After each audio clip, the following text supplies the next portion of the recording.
This is just a quick video to show you all the snagging that I've done on this car since we've had it back. First thing was the grille. It was sticking up just here, so I've had to glue that down so it doesn't have a ripple in it. Sounds trivial, but it was really quite annoying when you looked at the front of the car. The headlights, these were all hanging off. The surround was all sticking out, it hadn't been done properly, and they didn't seem to know the difference between a clearance hole and a tapping hole. So as you screwed in, you were screwing through the plastics to screw into the fiberglass. I'll get under the bonnet in a minute, I'll explain why. Going around the sides,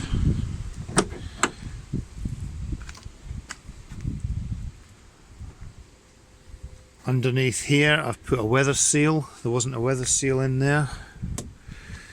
The trim is very nice. It's just had to be screwed down more securely.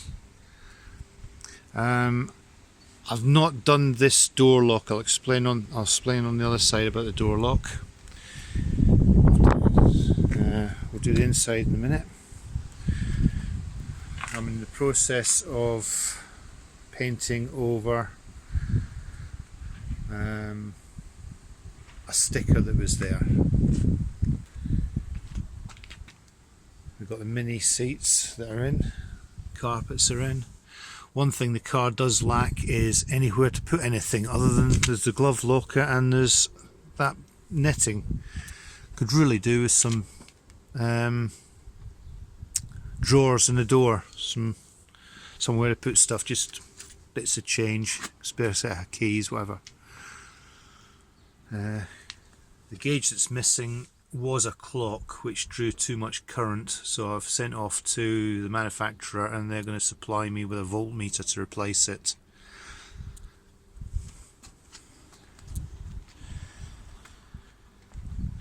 The wheels, I've made these spinners. The spinners attached to the wheel. Made the brackets underneath. Quite a complicated job to design and make that, to be fair. Coming around the back, I'll just open up the boot and show you what I've done in there. In the boot I've designed and made a bonnet stay. So previously there was nothing to hold the boot open. This is a water trap.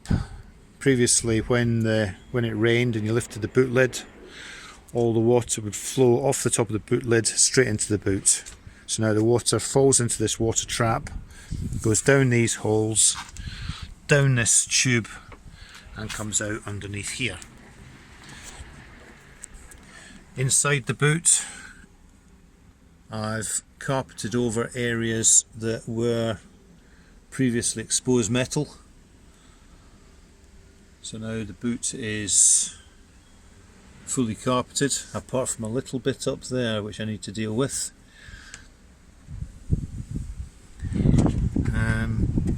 All the tools underneath here are as they should be, and if you need access to the boot you can undo some wing nuts underneath here and just remove this out of the way, and you've got access to a bigger boot, or you can get things in that are bigger. Moving round, I've attempted to connect up the heated rear window, but I put an ohm meter, a resistance meter on the rear window, and it appears not to work, so I shelved that idea.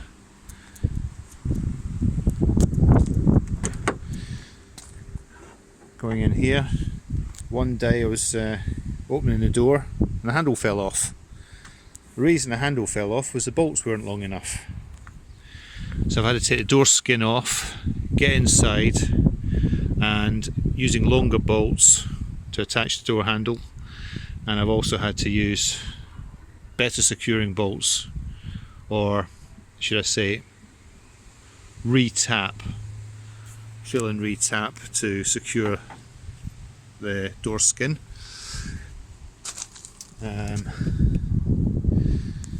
Inside, again, bits of carpet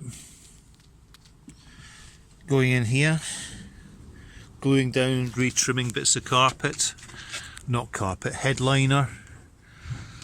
One of the most annoying things I had was just here. Can we see this? Can we get some light on that? These were big holes. So what I've had to do is I made some little metal fillets and epoxied them in place, and then using filler filled in.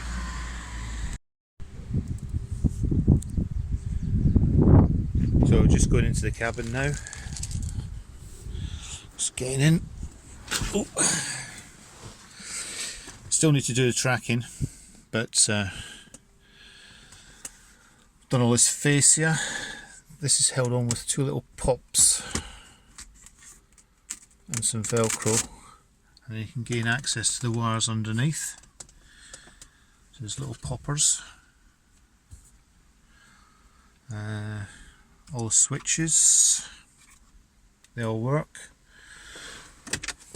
Underneath here I've used milliput to smooth everything off. It probably needs some paint, to be fair. The glove box comes off if you need to take it off, and the milliput remains in place, all nicely formed. Gear lever, I made the shaft, bought the knob. Radio, this radio works. Bit of a drama on the radio. I was connecting the FM AM aerial in the boot, arced it against the body and blew the body of the radio. That was 250 quid, would you believe? Anyway, so actually inside there's no external aerial. The FM aerial comes up through the hole in the body. This is the shell, if you like. I call the body the monocoque underneath. Comes through the body, and the aerial extends up here inside the body. With this only being fiberglass, it's a reasonable signal. Not brilliant, but reasonable. There's DAB across on the other side, and we've got auxiliary and USB. And we've also got Bluetooth for hands-free. Ventilation inside the car is provided by these, and the front vents across the bonnet. There's no front face ventilation, which is a bit of a shame, but it was either that or dials, and I went for dials. So I'm going to open the bonnet now and explain the problems under the bonnet. Okay, we've got the bonnet open now, and you may note the non-standard bonnet brace, which is a broom handle with a broom on the end to spread the load, so it's not a point load on the top of the bonnet. Reason for that is because there's no rams, and the reason for that is because the left-hand ram has leaked to zero gas, and they're off getting repaired at the moment.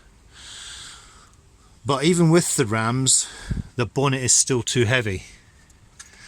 So what I've made is a bonnet stay, and this bonnet stay comes down and engages here, and that works successfully. When the bonnet rams are working, there's enough force in the bonnet rams to mean that that stay is not under too much load. But the stay on its own would bend. And it is a heavy bonnet to lift. It must be best part of 15-20 kilos to lift it. Underneath here, nothing inside the engine bay is changed apart from, I'm just going to peel these back because these are going to need to be peeled back tomorrow anyway. This now has adjustable camber and caster. So the caster is adjustable by different selection of different holes here, and the camber is adjustable by moving these slots backwards and forwards, which isn't going to be very easy for the guy tomorrow because he's going to have to disconnect this, lower it down, then adjust and then put it back together. If he's going to do that, I don't know. He may decide it's good enough, we'll just leave it as it is. We'll see. The reason for the tape is because there's a hole straight through here to the ground, and I'm trying to avoid dirt coming into the engine bay. So I'm going to come up with a better solution than this. Is just a temporary solution. I'm going to get a cap of some kind. I'll find something. There's probably a BMW cap or something that's the right size to go on there. These prevent spray coming up from the wheel arches. These are called cat's whiskers, and these are used on trucks, although they go in that plane. I've turned them sideways and are now in the horizontal rather than the vertical. When the car came back, there was no underside protection. There was no mud shields on the car at all, apart from a small strip going down here, which basically did nothing. So what I've done is I've used an original BMW and cut it down, cut it to shape as best I can, and I filled in the rest with ABS, which I melted, or I didn't melt, I heated with a heat gun and then bent into shape. I've done the best I can, and then put a PVC covering over the top of it. It's a PVC covering you get off eBay. And the same goes for the front, underneath. There is no protection underneath here for any ingress of dirt, so as you're going along there'll be dirt flying up, going into the engine bay from all different directions.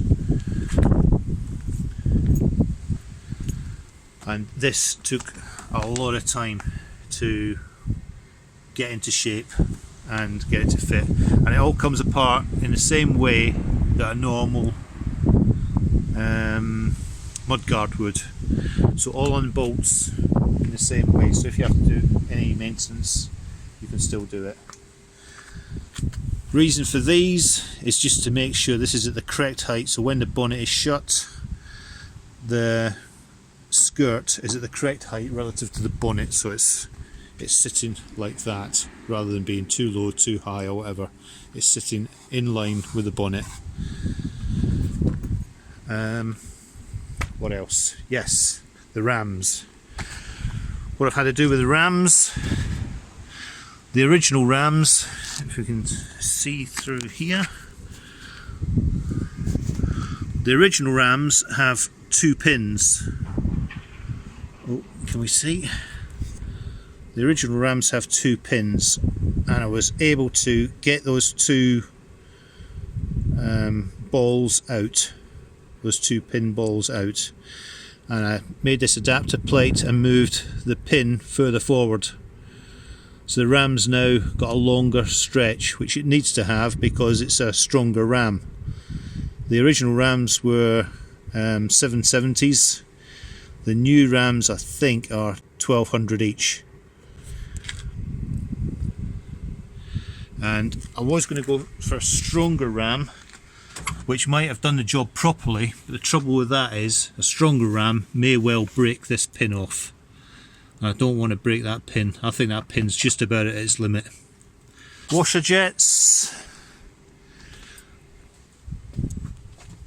in here.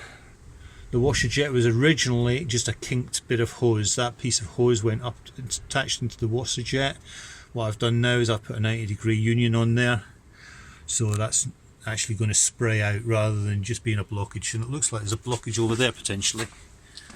This is why I've put, yeah, see that kink? That kink's going to act as a blockage, so I need to do something about that.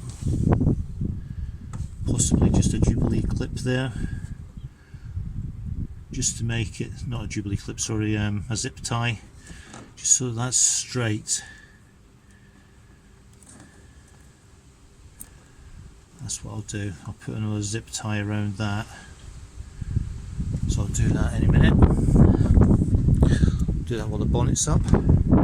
That's what these kit cars are all about. They're all about constant finding fault and fixing it. This cabling here needs to be tucked away because I had to amend that cabling, so I'll do that as well. These cables were solid cable all the way up, so if you wanted to take the bonnet off you had to cut the cable, which is what we did. When we took the bonnet off to do those pins, we had to cut the cable, and when I remade them with waterproof connectors. I was going to put waterproof connectors on here, but on the headlights, but I decided just to wrap it up in insulation tape instead, and we'll see how we go. I think if the car had been left as it was for the ingress of dirt, they would definitely have needed to be converted to waterproof connectors, but I think we'll get away with it. One more thing that I had to do was attach a second bonnet securing clamp, because there was only one fitted. I think that's it, and I've put a waterproof connector on the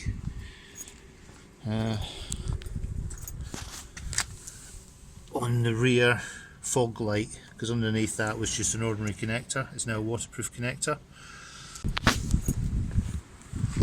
I think that's it. I'm quite pleased with it, to be fair.